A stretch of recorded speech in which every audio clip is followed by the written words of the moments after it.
소개하겠습니다. 몇 달 전 제 생일이어서 시댁 가족들과 함께 꽤 유명하다는 식당에 갔어요.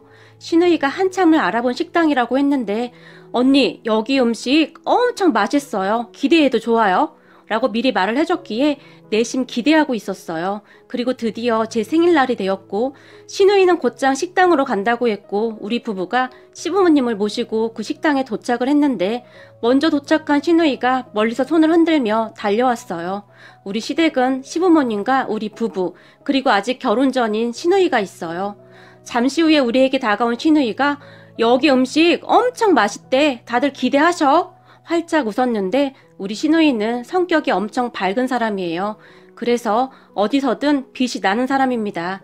그렇게 우리는 주차를 하고 음식점으로 걸어가고 있었는데요. 선미 맞네. 예, 너 선미지? 라며 누군가 저를 불렀어요. 제 이름이 들렸기에 제가 본능적으로 고개를 돌렸는데요. 맞네, 박선미. 근데 너 때깔 좋아졌다? 여자가 저를 보며 비웃었는데 그런 여자를 보며 저는 그쪽과 할 말 없습니다. 제가 정색을 하며 지나가려고 했는데요. 어머 얘 좀 봐. 지금 내가 말하고 있는데 네가 감히 그냥 지나쳐가? 그 여자가 큰 소리로 말을 했고 저기 죄송한데요. 저는 그쪽하고 더 이상 할 말 없으니까 비켜주세요. 그때쯤 저는 눈물이 나오기 직전이었어요. 시간이 꽤 오래 지났음에도 불구하고 그 사람들의 얼굴을 보자마자 머리가 아프면서 구토가 쏠렸거든요. 그런 제 얼굴을 보던 우리 시어머님이 저기 누구신데 우리 며느리한테 함부로 하는 거죠? 비켜주세요. 조용하지만 단호한 목소리로 말을 했고 뭐? 며느리? 얘가 그쪽 며느리라고요? 말도 안 돼. 그 여자의 입에서 그 한마디가 새어나왔어요. 그런 여자를 우리 시어머님이 밀치며 선미야 얼른 들어가자 라며 제 손을 잡아 끌었어요. 시부모님은 항상 그렇듯 제 이름을 불러주셨거든요. 그렇게 우리는 식당 직원이 안내해주는 자리로 가서 앉았고 제 안색이 창백해진 것을 본 시어머님이 너 괜찮은 거니? 걱정스레 물었어요. 네, 괜찮아요. 제가 눈치를 보며 대답했어요. 그런데 잠시 후 아까 그 여자 가족들이 다시 우리 테이블로 쫓아왔는데요. 저기 내가 아까 잘못 들었나 해서 묻는 말인데 지금 얘가 그 집 며느리라고 했던 거 사실인가요? 그 여자가 제 옆에서 팔짱까지 끼고 우리 시어머님에게 따지듯이 물었어요. 그리고 그런 여자의 말을 듣던 우리 시어머님이 저기 말이요. 남의 가족 식사하는데 왜 이러는 거요? 맞소이다. 우리 하나뿐인 며느리 올시다. 우리 시어머님이 황당하다는 표정으로 대답을 했어요. 그런 시어머님의 말에 우와 너 무슨 신분 세탁했냐? 그 여자가 저를 노려보며 물었고 저기요 이게 지금 뭐 하는 겁니까? 순간 옆에 있던 시누이가 자리에서 벌떡 일어났어요. 아니 내가 보기에 그쪽 집안 꽤 잘 사는 집안 같은데 이런 보잘것없는 것이 어떻게 그쪽 집안 며느리가 됐는지 궁금해서요. 여자는 계속해서 저를 노려보며 막말을 했어요. 그 말에 제가 온몸을 부르르 떨고 있었는데요. 그런 저를 보던 우리 시어머님이 그러는 댁은 누구시죠? 그 여자에게 물었어요. 나요? 그러고 보니 내가 내 소개를 안 했네. 지금은 당신 며느리라는 이 아이의 전 시어머니예요. 라고 순식간에 말을 했어요. 그 말에 제 안색은 더 창백해졌고 제가 더욱 심하게 온몸을 떨고 있었어요. 선미야, 지금 이 여자 말이 맞는 거니? 시어머님이 놀란 채 물었고 제가 힘겹게 고개를 끄덕였는데요. 그 순간 시어머님이 들고 있던 수저를 식탁에 살짝 내려놓더니 선미야, 너는 도대체 생각이 있는 거니 없는 거니? 이 사람이 네 예전 시어머니라고? 라며 시어머님이 언성을 높였고 그 순간 제 눈에서 눈물이 뚝뚝뚝 떨어졌어요. 그런 저를 보던 그 여자가 역시 맞았네. 너 속이고 결혼했구나? 라며 신나서 떠들어대기 시작했어요. 그럼 그 여자의 말투와 얼굴은 예전과 똑같았는데요. 그 순간 저는 정말이지 소름 끼치도록 끔찍했던 기억들이 생생히 기억나기 시작했어요. 저는 친정이 없습니다. 부모님은 제가 어릴 때 이혼했다고 하는데 저를 할머니에게 맡기고는 그 뒤로 단 한 번도 찾아오지 않았으니까요. 저를 키워주신 할머니 말씀으로는 제 엄마 아빠가 각자 재혼을 해서 잘 살고 있다고 했어요. 그렇게 저는 할머니 손에서 자랐는데 경제적으로는 조금 힘들긴 했지만 할머니는 다행히 좋은 분이셨기에 나름 바르게 잘 자랐어요. 그렇게 할머니는 제가 고등학교를 졸업할 때까지 저를 잘 키워주셨고 고등학교 졸업 후 제가 취업을 하고 얼마 지나지 않아 돌아가셨어요.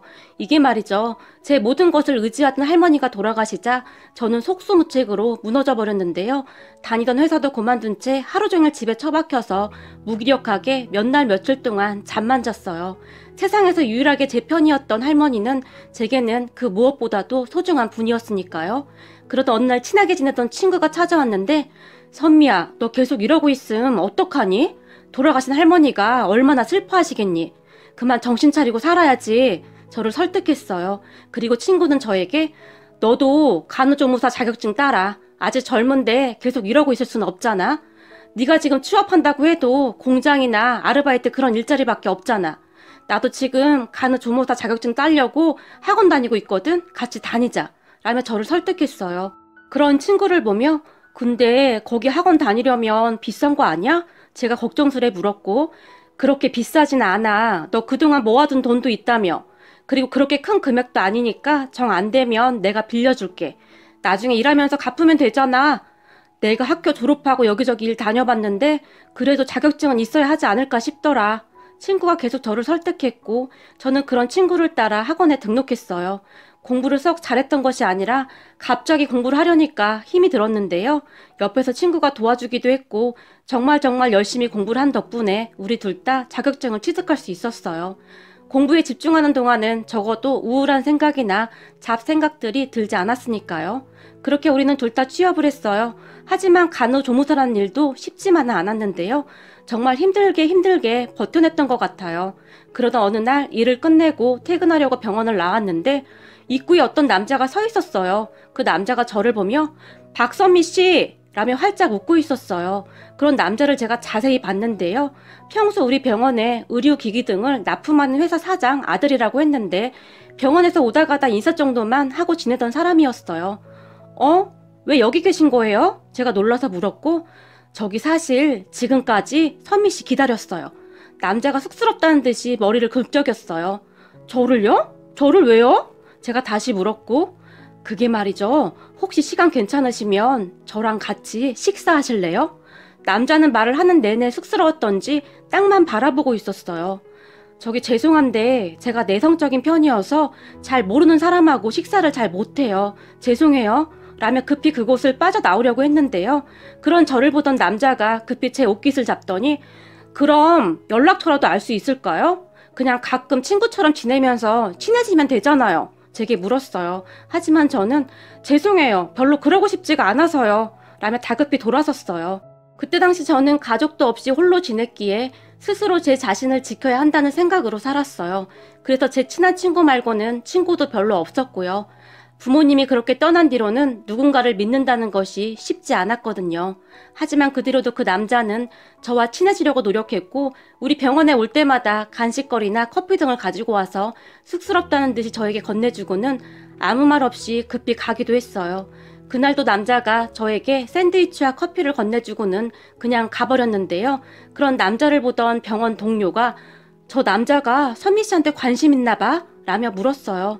저는 잘 모르겠어요. 거절하는데도 자꾸 뭘 갖다 줘서 저도 난처하네요. 제가 난감하다는 표정으로 말을 했는데 선미 씨 혹시 말이야 저 남자 어떤 사람인 줄 알아? 동료가 제게 물었고 우리 병원에 의료기기 납품하는 회사 사장 아들 아니에요? 제가 대수롭지 않다는 듯이 대답했어요. 아유 그걸 알고 있다는 사람이 그러고 있어?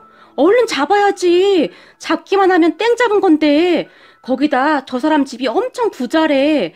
회사가 아주 큰 회사는 아니지만 그래도 사장 아들이라는데 그런 티도 하나도 안 내고 병원 내에서도 평판이 아주 좋아. 우리 병원에서 저 사람 눈독 들이고 있는 여자들이 한둘이 아닌데 저 사람이 선미 씨한테 마음 있는 것 같다고 병원에 소문이 자자해. 근데 혼자만 모르고 있더라. 네? 저한테요? 그래 다들 선미 씨 질투하고 뒤에서 쓰군대고 그러고 있는데 어쩜 그렇게 혼자만 모를 수가 있어? 동료는 그런 제가 그저 놀랍다는 표정이었어요. 하지만 저는 그 뒤에도 평소와 다를 바가 없었는데요. 그날도 퇴근하기 위해 병원을 나섰는데 병원 앞에 그 남자가 또 서 있었어요. 선미 씨, 제발 저랑 식사 한 번만 하면 안 될까요? 이번엔 남자가 아주 간절한 표정으로 물었어요. 저도 궁금해서 그러는데 도대체 저한테 왜 그러시는 거예요? 그걸 지금 몰라서 묻는 거예요? 선미 씨한테 관심 있으니까 그러는 거죠. 그러니까요. 도대체 제가 어디가 좋아서 그러는 거냐고요. 그리고 저 가족도 하나 없는 사람이에요. 제가 말을 했고. 좋아하는데 그게 무슨 상관이에요? 저는 그냥 선미 씨 자체가 좋다고요. 그때 당시 남자는 진심인 것 같았어요. 그렇게 남자와 저는 같이 식사를 했고 남자는 제가 생각했던 것보다 훨씬 좋은 사람이었어요. 항상 외롭기만 하던 저를 잘 챙겨줬고 저도 처음으로 결혼을 하고 싶다는 생각을 하게 만든 사람이었어요.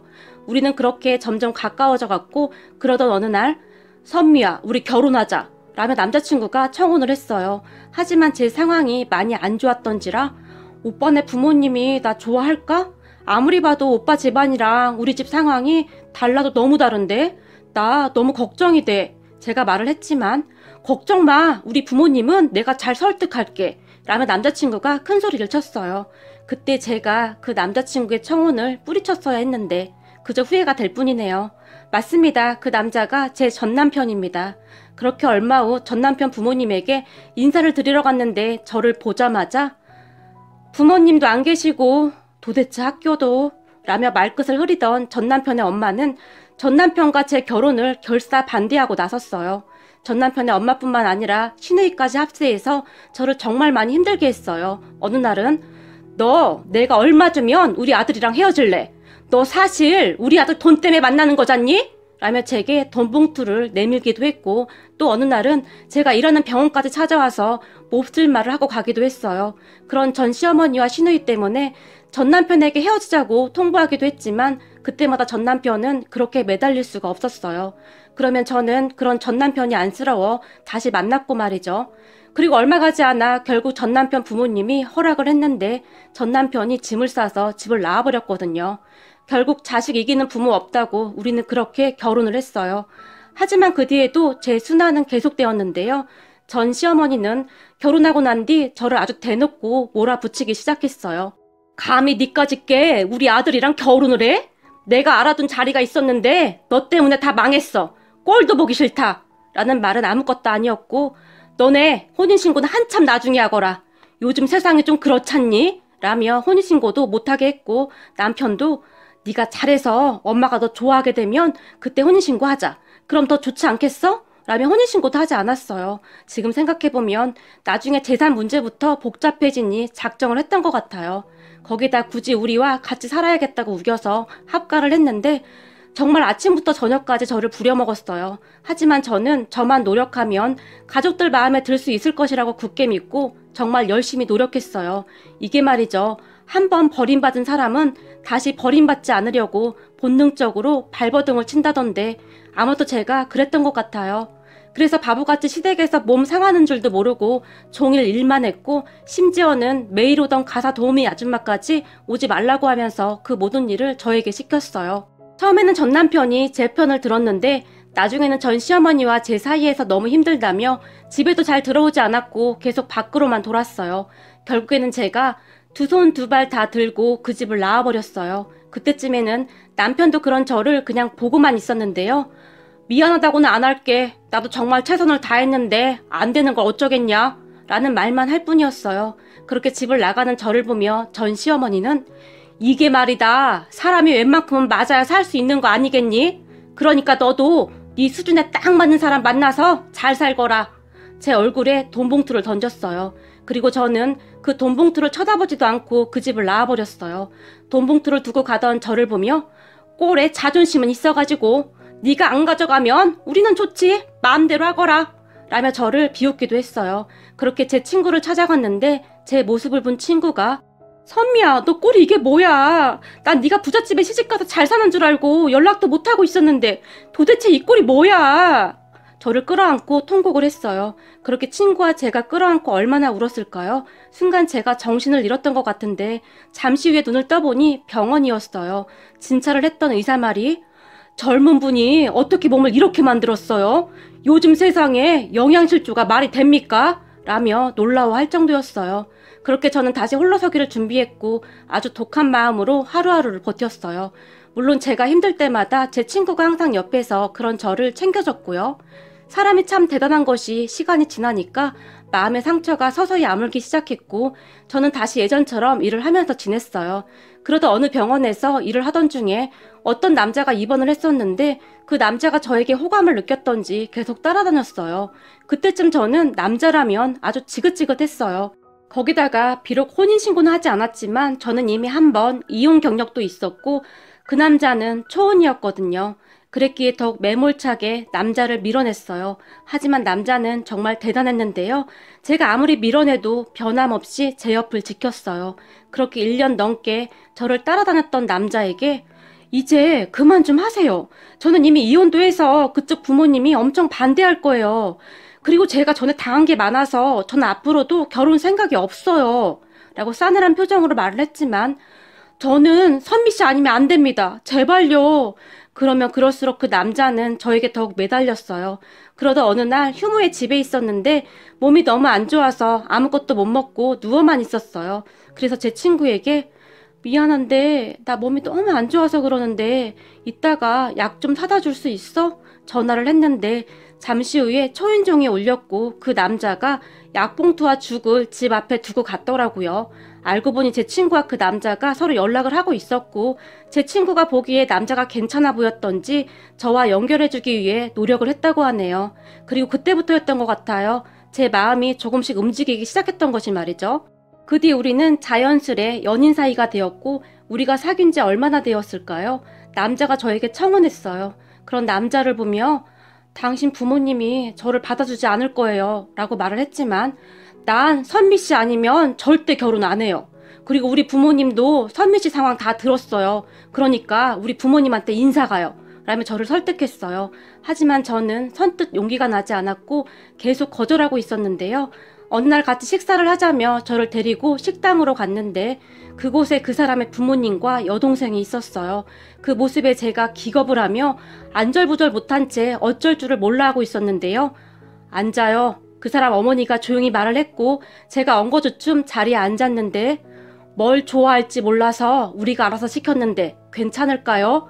그 사람 어머니가 다시 제게 물었어요. 그 말에 네. 제가 기어들어가는 목소리로 말을 했는데 너무나 긴장을 했던지 목소리도 잘 나오지 않았어요. 잠시 후 음식이 나왔고 자, 먹죠. 이번에는 그 사람의 아버지가 말을 했어요. 하지만 저는 선뜻 음식을 먹을 수가 없었는데요. 전에 한 번 호되게 당했던지라 두 번 다시 그런 일을 겪고 싶지 않았어요. 그래서 정말 힘겹게 제가 입을 열었어요. 저기 죄송한데요. 정우 씨가 뭔가 착각을 한 것 같습니다. 저는 정우 씨랑 결혼 생각이 없으니 너무 걱정하지 마십시오. 잔뜩 긴장을 하고 있던지라 어떠한 말을 했는지도 잘 기억이 안 나긴 하는데 대충 그렇게 말을 한 것 같아요. 그런데 그런 제 말을 듣던 그 사람의 어머니가 왜 그런 말을 하는 거죠? 아가씨는 우리 아들을 사랑하지 않는다는 말인가요? 그럼 우리 아들 혼자 결혼하겠다고 이 난리란 말인가요? 아니, 저는 그게 아니라 정우 씨에 비해 제가 너무 많이 부족하니까 부모님께서도 아무래도 걱정하실까봐 그래서 라고 말을 하던 중에 제가 그만 눈물을 쏟고 말았어요. 전에 겪었던 일을 모두 잊었다고 생각하고 있었는데 그때의 일들이 갑자기 생각나면서 폭풍 눈물이 나왔어요. 그렇게 눈물을 흘리던 제 모습을 보며 그 사람의 여동생이 조용히 제 손을 잡아주며 괜찮아요. 우리 오빠도 어디 하나 잘난 게 없어서요. 제가 보기에 언니가 우리 오빠를 너무 과대평가한 것 같은데요? 라고 웃었어요. 그리고 그 사람의 어머니도 그래, 우리 딸 말이 맞는 것 같네. 사실 우리 아들이지만 부족한 게 많아요. 라며 저에게 젓가락을 들려주며 자, 먹어요. 우리 가족은 맛있는 음식 엄청 좋아해서 앞으로 엄청 먹으러 다닐 건데 괜찮겠어요? 그 사람의 어머니가 다시 활짝 웃었어요. 제게 그렇게 따뜻하게 대해주신 분들이 지금의 우리 시부모님과 시누이입니다. 제 생각과는 다르게 저에게 정말 잘해주셨는데요. 어느 날은 저를 집으로 초대해주셨는데 저는 시댁을 방문하고 정말 많이 놀랐습니다. 그동안 남편이 그런 내색을 하지 않았기에 저는 전혀 몰랐는데요. 시댁은 제가 생각했던 것보다 훨씬 잘 사는 것 같았어요. 전 남편 집에 처음 갔을 때도 눈이 휘둥그레졌었는데 그 집하고는 비교가 되지 않을 정도로 부자였어요. 그래서 저는 더욱 이해가 되지 않았어요. 이렇게 부잣집에서 저 같은 이혼녀 며느리를 허락한 것이 도무지 이해가 되질 않았어요.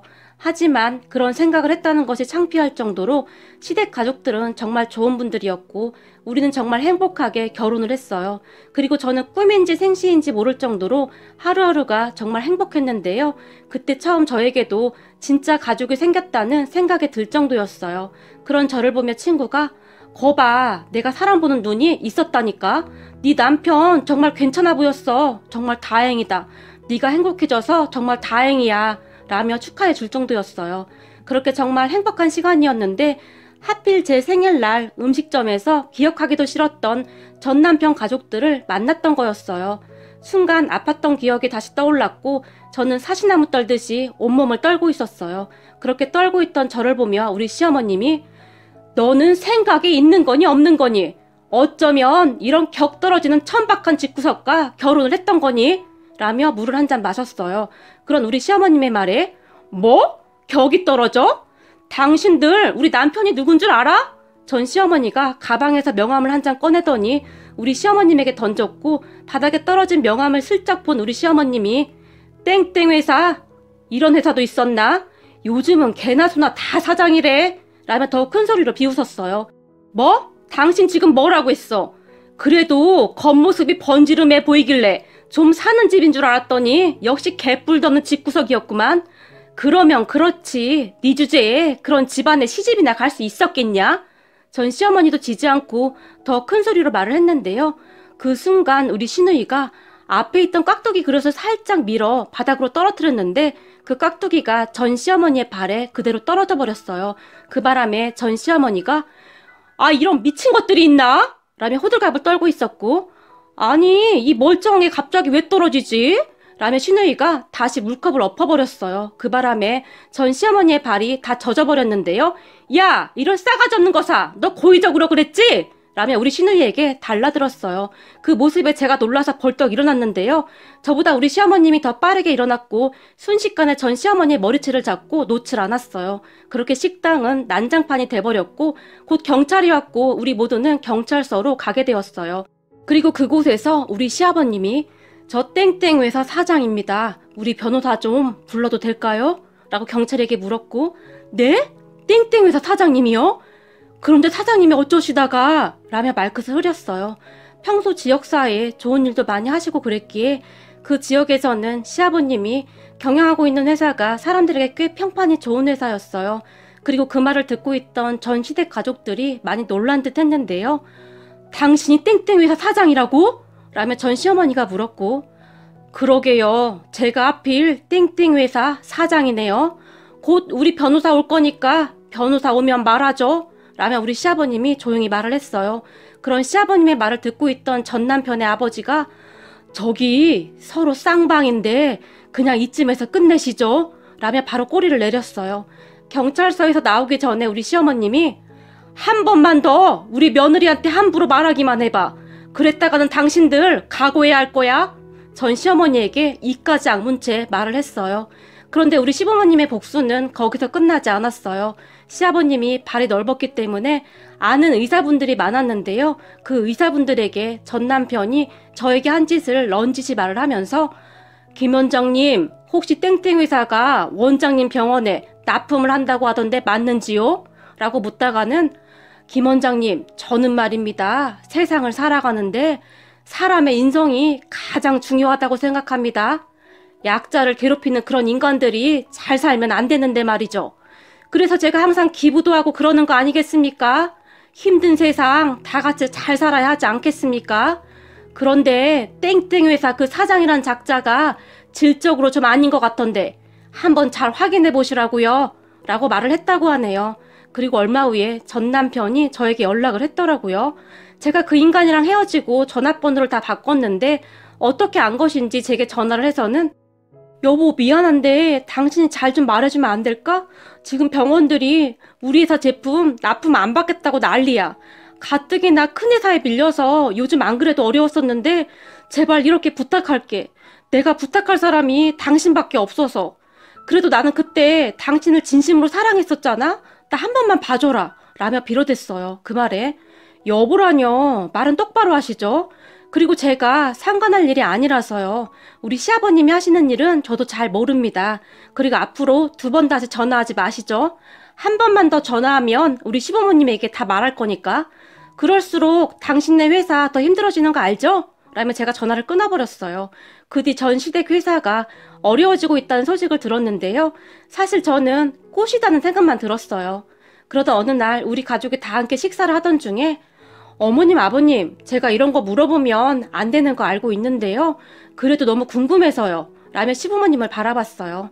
뭔데 뜸을 들여 괜찮으니 말해보렴? 시어머님이 물었고 그때 제가 처음 인사드리던 날 말이에요. 저 왜 허락해 주신 거예요? 솔직히 저 같은 며느리 탐탁지 않았을 것 같아서요. 제가 어렵게 입을 열었어요. 그 말에 사실 너를 만나기 전까지는 나도 참 많이 반대했다. 물론 우리가 사회에 좋은 일도 많이 하고 나름 부끄럽지 않게 살았다고 항상 생각하고 있었는데 말이다. 이게 내 자식 일이다 생각하니 나도 이기적이 되더구나. 라고 말을 하던 시어머님이 잠시 멈추고는 저를 빤히 바라봤는데요. 잠시 후에 시어머님이 조용히 다시 입을 열었는데 우리가 너를 처음 만났을 때 말이다. 네가 온몸을 사시나무 떨듯이 덜덜 떨고 있더구나. 그리고 네 눈이 말이다. 세상의 모든 두려움을 다 담고 있는 것 같더구나. 우리가 뭐라고 말한 것도 아닌데 그렇게 덜덜 떠는 네 모습을 보며 내 가슴이 아려왔어. 평소에 사람들 앞에서 그렇게 바른 사람인 척 하던 내가 말이야. 색안경을 끼고 널 바라보고 있더구나. 그 순간 내가 너무 창피해서 얼굴을 들 수가 없더구나. 너한테 미안했다. 네가 어떤 아이인 줄도 모르고 네가 한 번 이혼했다는 소리만 듣고 그냥 널 반대하고 있었거든. 순간 시어머니의 눈에 눈물이 고였어요. 그런 시어머님을 보며 아니에요 어머님. 저라도 그랬을 거예요. 어머님 마음 충분히 이해가 돼요. 제가 시어머님의 손을 가만히 잡아드렸어요. 그날 네 눈에서 우리 아들과 딸의 어린 시절 모습이 보였단다. 말을 하던 시어머님이 남편과 시누이를 바라봤는데요. 그런 시어머님을 보던 남편이 자기야 굳이 말할 필요가 없어서 그동안 말 안 했었는데 사실 우리 부모님께서 나랑 내 동생을 입양하신 거야 라고 말을 했는데 그 말을 듣고 너무나 놀란 나머지 제가 어떤 표정을 지어야 하는지 모르겠더라고요. 언니 사실 우리 있잖아요. 우리 친부모님이 하루아침에 교통사고로 돌아가셨는데 돌아가신 부모님의 친구였던 지금의 우리 부모님이 장례식장에서 덜덜 떨고 있던 우리를 보며 바로 입양하신 거예요. 오빠 제가 그때 어릴 때라 기억이 가물가물하긴 하지만 친척들이 서로 우리를 못 데려간다고 싸우고 있었는데 그때 정말 너무너무 무서워서 장례식장 구석에서 쪼그리고 앉아서 떨면서 울고 있었는데 우리 엄마가 그런 우리를 꼭 안아주며 우리랑 같이 살자꾸나 라고 말했거든요. 말을 하던 시누이가 시부모님을 바라보며 수줍게 웃고 있었고 우리 부부는 결혼하고도 한참이 지났지만 애가 안 생겼단다. 참 많이 노력했지만 우리가 무슨 잘못을 그리도 했는지 안 생기더구나. 그런데 그날 장례식장에서 우리 아들하고 딸이 덜덜 떨고 있는 걸 보는데 우리가 이 아이들의 부모가 되어주면 어떨까 하는 생각을 하게 되었고 그런 내 말에 네 시아버지도 별 고민도 안 하고 바로 그렇게 하자고 하더구나. 그리고 우리는 그렇게 가족이 되었단다. 시어머님이 살짝 미소 지으며 남편과 시누이를 바라봤어요. 사춘기 때 우리 오빠가 조금 방황한 것 빼고는 우린 참 좋았어. 시누이가 남편을 보며 장난스레 말을 했고 그때야 내가 철이 없어서 그랬지. 그치만 나 진짜 빨리 정신 차렸잖아. 남편이 수줍게 웃으며 말을 했어요. 그리고 시어머님이 저를 다시 보며 그런데 그날 네가 우리 앞에서 어찌나 덜덜 떨던지 우리 딸 어린 시절 모습이 떠오르기도 하고 내 마음이 참 안 좋았는데 널 만나고 돌아오던 길에 우리 딸이 엄마 아빠 좋은 사람들이잖아. 그러니까 그냥 언니의 본 모습만 봐주면 안 돼? 그날 엄마 아빠가 그냥 아무 말 없이 오빠와 나를 안아주던 그때처럼 말이야. 엄마도 봤잖아. 그 언니 몸을 계속 덜덜 떨고 있었어. 엄마 아빠가 따뜻하게 품어주면 좋을 것 같은데 어려울까? 라고 말을 하더구나. 그 말을 듣고 우리 스스로 많이 반성했다. 우리 딸 말이 맞더구나. 그 뒤 네 조건 말고 그냥 너만 바라보니 너는 참 좋은 아이더구나. 그래서 우리가 기쁘게 허락했던 거야. 처음에 너에 대해 오해했던 부분은 미안했다 라고 시어머님이 미안한 듯이 말을 했어요. 그 말에 제가 그 자리에서 다시 눈물을 쏟았는데요. 그리고 앞으로는 우리가 네 부모니까 어디 가서 기죽지 말고 혹여나 널 힘들게 했던 그 사람들을 다시 만나더라도 그때처럼 그렇게 주눅들지 말거라. 알겠니? 당당해지란 말이야. 시어머님이 단호한 표정으로 말을 했어요. 그런 시부모님을 바라보는데 문득 비록 부모복은 없었지만 이렇게 좋은 가족들이 생겼다는 것에 그저 감사할 따름이었어요. 우리 가족 항상 사랑하고 또 사랑합니다. 지금처럼만 서로 아끼면서 행복하게 살아요. 우리 가족 사랑합니다. 오늘의 사연은 여기까지였습니다. 즐겁게 보셨다면 구독, 좋아요 부탁드립니다. 고맙습니다.